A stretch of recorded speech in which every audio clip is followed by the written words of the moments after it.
제 128편 성전에 올라가는 노래. 여호와를 경외하며 그의 길을 걷는 자마다 복이 있도다. 내가 내 손이 수고한 대로 먹을 것이라. 내가 복되고 형통하리로다. 내 집 안방에 있는 내 아내는 결실한 포도나무 같으며 내 식탁에 둘러앉은 자식들은 어린 감람나무 같으리로다. 여호와를 경외하는 자는 이같이 복을 얻으리로다. 여호와께서 시온에서 내게 복을 주실지어다. 너는 평생에 예루살렘의 번영을 보며 내 자식의 자식을 볼지어다. 이스라엘에게 평강이 있을지로다.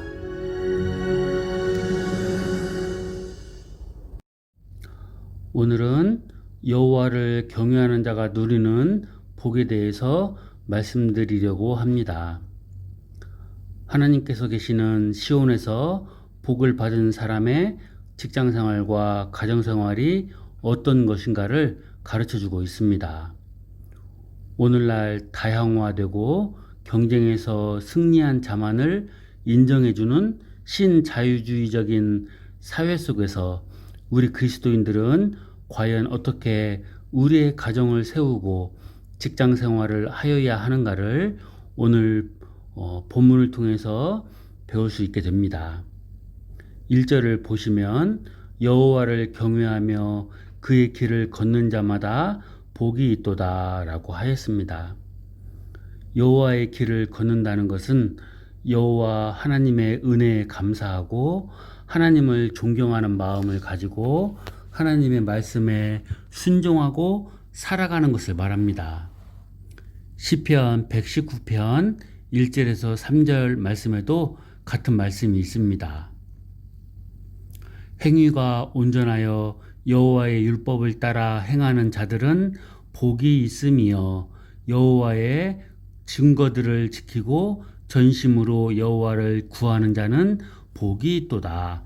참으로 그들은 불의를 행하지 아니하고 주의 도를 행하는도다. 자, 그러므로 1절은 여호와 하나님을 경외하며 여호와 하나님께서 말씀하시고 가르쳐 주시는 대로 살아가는 사람에게 하나님의 복이 임한다고 말씀하고 있습니다. 하나님을 경외하는 것이 없는 사람들은 가정과 직장에서의 복을 생각할 수가 없는 것입니다. 하나님을 경외하는 것이 없는 이 사회에서는 경외와 복이 어울리지 않는다고 생각합니다. 하나님을 경외하는 것이 없는 사회에서는 수단과 방법을 가리지 않고 경쟁에서 이기는 자에게만 복이 임한다고 생각합니다. 치열한 생존 경쟁에서 승리한 자만이 복을 차지할 것이라고 생각합니다. 하나님을 경외하지 않는 사람들은 복을 자기 노력의 산물이라고 생각합니다. 그러지만 하나님의 말씀은 복이 하나님으로부터 오는 선물이라고 말씀하고 있습니다. 본문에는 하나님을 경외하고 하나님의 말씀에 순종해서 살아가는 사람에게 세 가지의 복이 있다고 말씀하고 있습니다. 여호와를 경외하는 자에게 임하는 첫 번째 복은 2절에서 볼 수 있듯이 수고한 대로 먹을 수 있는 복입니다. 사람이 자기 노동의 대가를 얻을 수 있다는 것은 큰 복입니다. 왜냐하면 우리가 살아가는 이 세상에서는 사람이 수고하여도 수고한 만큼 얻지 못하고 살아가는 일이 허다하기 때문입니다. 인간에게 노동이 시작된 것은 최초의 인간인 아담이 타락한 이후부터입니다. 물론 아담이 타락하기 전에도 아담은 노동을 했습니다. 그러나 그것은 자기 성취감과 기쁨을 맛볼 수 있는 복된 성격이었습니다. 결코 생계 유지에 수고스러운 방편은 아니었습니다. 창세기 3장 17절에서 19절에 의하면 우리의 조상 아담이 하나님의 말씀에 불순종의 죄를 범함으로 하나님의 저주를 받았으며 이때부터 우리의 노동은 시작되었다고 합니다. 창세기 3장 17절에서 19절은 타락한 인간은 평생에 얼굴에 땀을 흘리는 수고를 하여야만 그 노동의 대가를 얻을 수 있게 되었습니다. 이것은 분명히 인간에게 임한 하나님의 저주입니다. 그러나 이것은 또 하나님의 사랑이기도 합니다.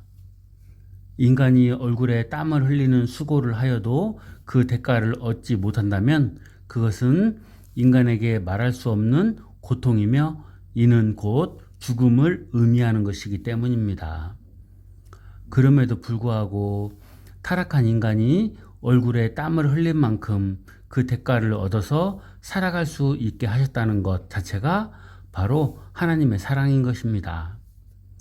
얼굴에 땀을 흘린 만큼 그 대가를 얻어서 살아갈 수 있다는 것은 언약의 하나님께서 당신의 백성들을 영원히 버리지 않겠다는 것이기 때문에 이 사실은 하나님의 사랑입니다. 사람이 자기의 손으로 일한 만큼도 얻지 못하고 자기의 손으로 일한 대가를 다른 사람이 차지하는 것은 분명히 언약의 저주입니다. 그러지만 하나님께서 하나님의 말씀에 적극적으로 순종하고 하나님을 경외하는 사람에게는 그가 성실히 행한 대로 돌려주신다고 하셨습니다.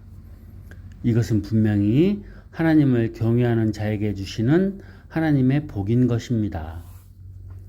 하나님을 경외하고 하나님의 말씀에 적극적으로 순종하는 사람의 손으로 한 것이 다른 사람에게 돌아가지 않고 다른 것에 빼앗기지 않고 주님의 보호 아래에서 자기의 노력의 대가만큼 얻을 수 있다는 것은 분명히 형통함을 누리는 것입니다. 성경이 말하는 형통함이란 불의를 통해서 이루어지는 것이 아닙니다. 형통이라는 것은 항상 의와 의로움과 함께하는 말입니다. 의롭지 못한 형통이라는 말을 사용할 수가 없는 것입니다.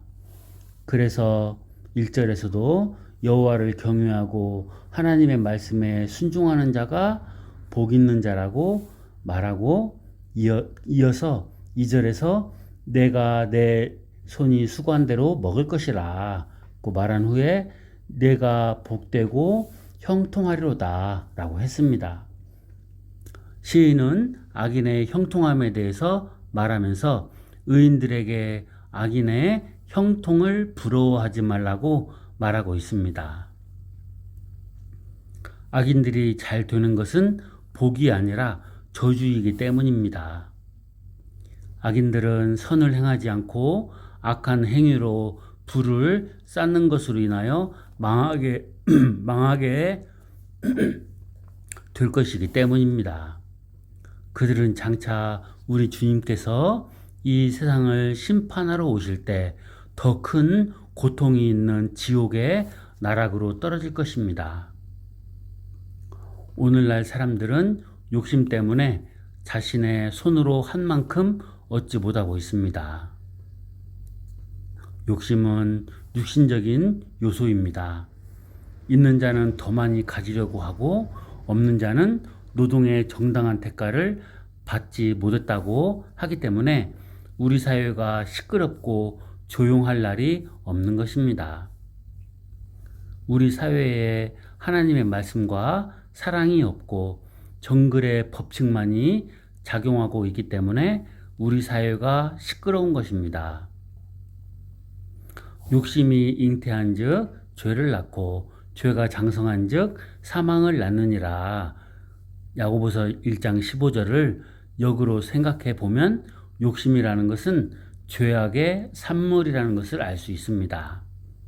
결국 우리 그리스도인들은 욕심을 버려야 한다는 것입니다. 그래야 하나님의 공의가 드러나는 것입니다. 우리 그리스도인들은 언제나 하나님 앞에서 하나님의 공의를 따라서 공정하게 살아가야 합니다. 이런 사람이 복 있는 사람인 것입니다. 본문에서 우리는 하나님의 백성들이 하나님을 경외하고 하나님의 말씀을 따라서 살아가는 사람은 손으로 수고한 대로 돌려받을 것이지만 하나님의 말씀을 따라서 살아가지 않을 때에는 손으로 수고하여도 돌려받지 못한다는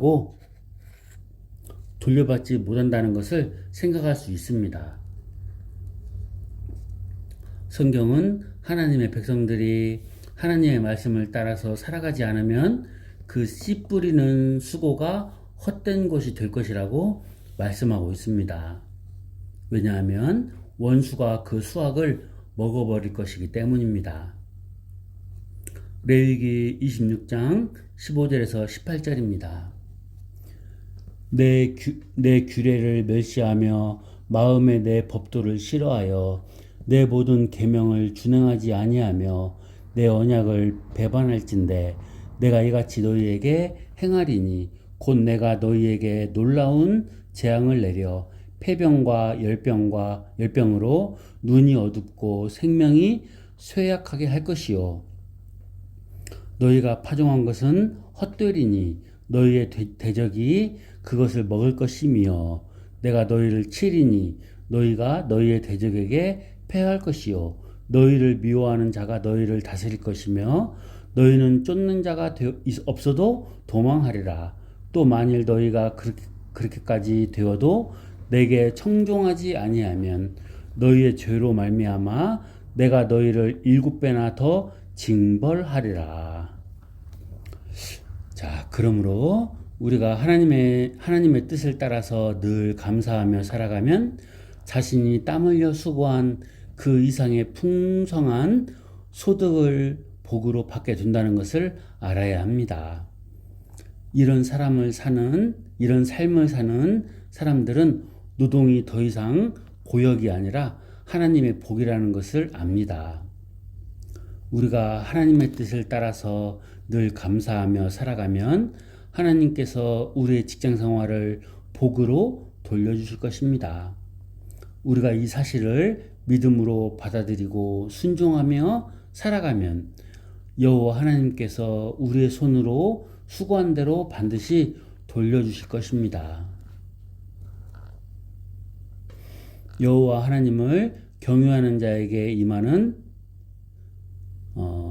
여호와 하나님을 경외하는 자가 누리는 두 번째 복은 3절에 있습니다. 3절에 내 집 안방에 있는 내 아내는 결실한 포도나무 같으며 내 식탁에 둘러앉은 자식들은 어린 감람나무 같으리로다. 자, 어떤 사람들은 직장에서는 만족할 만한 생활을 하지만 가정에서는 어려움을 당하는 경우도 있습니다. 그러지만 여호와를 경외하는 사람에게는 포도나무와 같은 아내와 감람나무와 같은 자녀들을 약속하고 있는 것입니다. 3절은 마치 하나의 풍성한 그림을 보는 것 같습니다.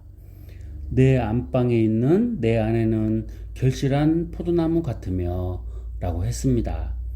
집에 있어서 안방은 부부만의 생활 공간입니다.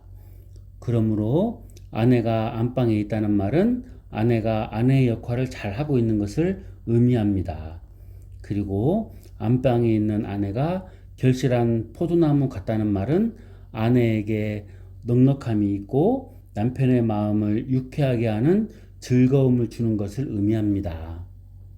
그러니까 유순하고 조용함으로써 가정에서 아내의 역할을 잘 하게 되면 그 가정은 그만큼 행복한 가정을 세워갈 수가 있는 것입니다.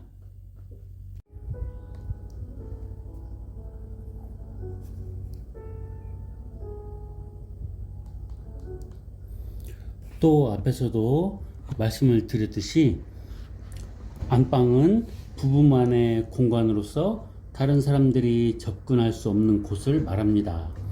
그러므로 자기의 책임과 역할을 잘 하고 있는 안방에 있는 그의 아내는 아가서 4장 12절처럼 잠근 동산이요 엎은 우물이요 봉한 샘과 같다고 말할 수 있습니다.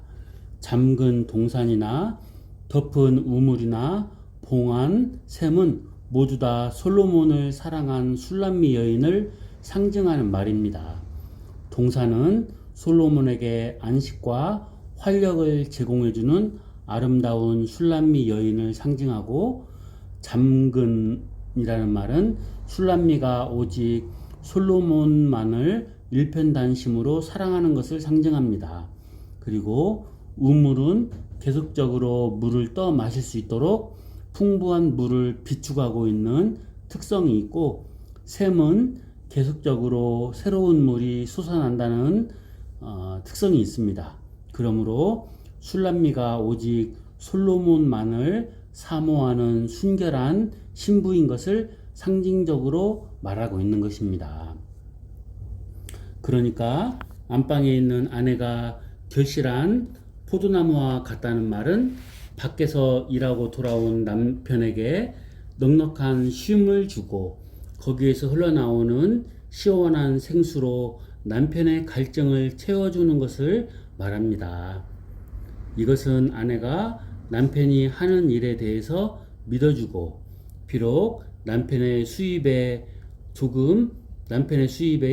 조금 부족하다 할지라도 이해해주고 용기를 북돋아 주는 것을 의미하는 것입니다. 이 세상의 모든 아내가 이와 같은 모습을 보인다면 얼마나 행복한 가정생활이 되겠습니까? 그리고 또 본문 3절은 식탁에 둘러앉은 자식들은 어린 감람나무와 같다고 했습니다. 감람나무는 그 밑동이 베어지면 베어진 감람나무에 둘레를 삑삑 둘러서 뿌리에서부터 새로운 가지들이 나와서 자란다고 합니다. 밑동이 베어진 감람나무에 둘레를 빙 둘러서 뿌리에서 새로운 가지들이 나와서 감람나무로 자라듯이, 이 모습은 마치 저녁에 일을 마치고 돌아온 아버지를 중심으로 자식들이 식탁에 삥 둘러앉아 함께 식사하는 것과 식탁에 빙 둘러앉아 함께 식사하면서 아버지로부터 하루에 있었던 이야기를 듣는 모습을 연상케 합니다. 식탁에 빙 둘러앉은 자식들이 아버지로부터 하루에 있었던 일들을 들을 뿐 아니라 아버지로부터 하나님을 경외하는 것을 배우는 것을 연상케 하고 있습니다. 이와 같이 아버지로부터 인생에 관한 이야기와 하나님을 경외하는 법을 배우는 자녀들은 감람나무의 새싹이 큰 감람나무로 자라듯이 장차 하나님 나라의 구현체인 교회와 가정과 사회를 위하여 기둥의 역할을 감당할 사람으로 자라게 될 것입니다. 이런 아내와 이런 자녀가 있는 가정은 참으로 복 있는 가정이 아닐까요? 그런데 이와 같은 가정은 아내가 남편과 함께 여호와를 경외하고 여호와 하나님의 말씀에 순종해서 살아갈 때에만 가능한 것입니다. 자, 4절은 여호와를 경외하는 자는 이와 같이 복을 얻으리로다 라고 선언하고 있습니다. 하나님 나라의 것으로 풍성하게 채워지지 않으면 여호와의 복이 임하는 가정은 불가능하다는 것입니다. 하나님을 경외하고 순종하여서 여호와께서 주시는 복이 풍성한 저와 여러분들의 가정이 되었으면 좋겠습니다. 여호와를 경외하는 자에게 임하는 세 번째 복은 5절과 6절에 있습니다. 여호와께서 시온에서 내게 복을 주실지어다. 너는 평생에 예루살렘의 번영을 보며 내 자식의 자식을 볼지어다. 이스라엘에게 평강이 있을지어다. 자, 여호와 하나님을 경외하고 그의 말씀에 순종하는 자들에게는 여호와께서 시온에서 복을 주실 것이라고 했습니다. 복의 출처에 대해서 말씀하고 있습니다. 시편 128편의 저자는 다시 한번 지금까지 앞에서 말한 복이 여호와 하나님께로부터 나온다고 말하고 있습니다. 시온은 어떤 곳입니까? 하나님의 임재를 상징하는 곳입니다. 하늘에 계신 하나님께서 특별히 시온에 계시겠다고 하셨습니다. 그러므로 시온은 하나님께서 계시는 곳을 상징합니다. 바로 하나님으로부터 하나님의 복이 임하게 된다는 것입니다.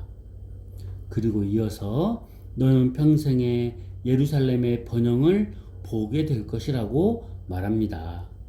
예루살렘은 하나님의 교회를 상징하는 것으로서 구약교회를 말합니다. 우리가 이 사실에서 무엇을 알 수 있느냐 하면 복과 교회는 분리할 수 없다는 것입니다. 그러므로 우리는 여기에서 하나님께서 우리 그리스도인들의 직장과 가정에 복을 주신 것은 우리 자신들의 행복과 유익만을 위하여 주신 것이 아니라는 것을 생각할 수 있습니다. 결국 하나님께서 우리의 사업과 가정에 복을 주신 것은 평생의 예루살렘의 번영, 즉 예루살렘의 영광을 보기 위함이라는 것을 알 수 있습니다. 그리고 그 복으로 인하여서 자식의 자식까지, 즉 후손의 번성을 볼 수 있을 것이라고 했습니다. 다시 말하면 하나님의 복 주심으로 영원히 예루살렘의 영광을 보게 될 것이라고 말하고 있습니다.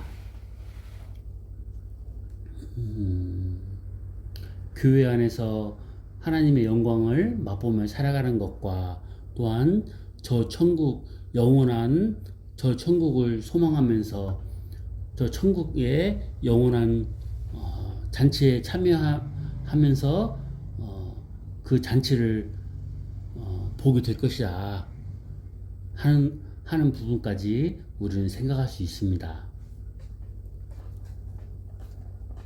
그리고 시인은 마지막으로 이스라엘에게 평강이 있을지로다 라고 선언함으로 시를 끝내고 있습니다. 우리의 가정이 하나님의 가정으로서 복을 받고 평안을 누리면 하나님의 교회 역시 평안을 누릴 수가 있습니다. 뿐만 아니라 이 세상에서의 참된 평안은 여호와 하나님께서 주신 복을 가지고 살아갈 때 임하는 것입니다. 그러므로 우리가 이 땅에서 평안한 삶을 원한다면 여호와 하나님을 경외하고 여호와 하나님의 말씀에 감사하며 순종하는 삶을 살아가야 합니다. 시편 저자는 개인의 직장과 가정에 대해서 말하다가 결론적으로 이스라엘에 대해서 말하면서 본문을 맺고 있습니다. 그러므로 우리는 여호와를 경외하는 사람이 받은 두 가지 복은 그와 그의 가족이 시온, 즉 교회에 속해 있기 때문에 복 받는다는 것과 예루살렘의 번영, 즉 교회의 영광을 위하여 복을 받는다는 것을 생각할 수 있습니다. 다시 말하면 교회를 떠나서는 하나님의 복을 받을 수가 없다는 것입니다. 교회를 세우는 일에 힘쓰지 않으면 하나님께서 주신 복을 받아 누릴 수가 없다는 것입니다. 시온에 속하지 않았다면 여전히 어둠 가운데서 방황할 것이지만 이제 죽음의 권세가 이기지 못하는 교회에 속해 있기 때문에 그는 자신의 직장과 가정에서 복을 누릴 수 있으므로 평안한 삶을 살 수가 있는 것입니다. 우리는 여기에서 사도들이 가르친 교회와 교회의 지체들의 생활에 대해서도 생각할 수 있습니다. 이 땅에 존재하는 교회는 주님의 몸으로서 존재합니다. 그리고 몸에는 많은 지체들이 있듯이 교회에는 많은 신자들로 이루어진 지체들이 있습니다. 그런데 이 지체들은 하나님으로부터 각각의 은사를 받았습니다. 그리고 하나님으로부터 복을 받아 누리며 살아가고 있습니다. 에베소서 4장 11절에서 16절은 하나님께서 주신 복과 은사를 가지고 우리가 어떻게 살아가야 하는가에 대해서 말할 때 하나님을 찬송하고 주님의 몸인 교회를 세우기 위한 복과 은사인 것을 말씀하고 있습니다. 내가 있고 교회가 있는 것이 아닙니다. 교회가 있었고 내가 존재하게 된 것입니다. 주님의 몸인 교회가 있었기 때문에 내가 존재할 수가 있었던 것입니다. 주님의 몸의 지체들이 열심히 복음을 전한 결과 내가 복음을 믿고 구원을 받아서 주님의 몸에 접붙임을 받을 수가 있었던 것입니다. 그리고 여호와 하나님을 경외하고 여호와 하나님의 말씀에 순종해서 살아가면 하나님께서는 나의 직장과 나의 가정에 복을 주십니다. 그렇다면 나에게 임한 여호와의 복은 주님의 교회를 위하여 사용하여야 마땅한 것입니다. 그래서 사도들은 우리에게 선한 청지기가 되라고 했습니다.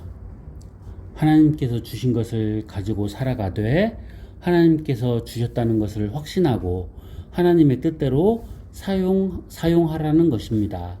이것이 바로 선한 청지기로서의 삶인 것입니다. 그리고 그 사용의 최종 목적은 예루살렘의 번영, 즉 교회의 영광이며 교회의 주인이신 하나님의 영광인 것입니다. 우리가 하나님께서 주신 하나님의 교회의 영광을 위하여 살아간다면 하나님께서 우리에게 약속해 주신 평안을 누리며 살아갈 수가 있습니다. 오늘 우리가 여호와를 경외하고 하나님의 말씀에 순종해서 사는 것을 등한히 하면서 우리 개인과 가정과 행복을 위한다는 명분 아래에서 더 안정된 직장을 추구하면서 마음을 빼앗긴다면 여호와 하나님으로부터 오는 복을 기대하기가 어려운 것입니다. 수고한 대로 먹지 못할 것이고 가정의 평안을 누리는 복을 받지 못하게 된다는 것을 알아야 합니다. 여호와를 경외하고 감사와 존경을 가지고 하나님의 말씀에 순종해서 살아갈 때 여호와의 복을 우리가 누릴 수 있다는 것을 잘 알아야 하겠습니다. 감사합니다.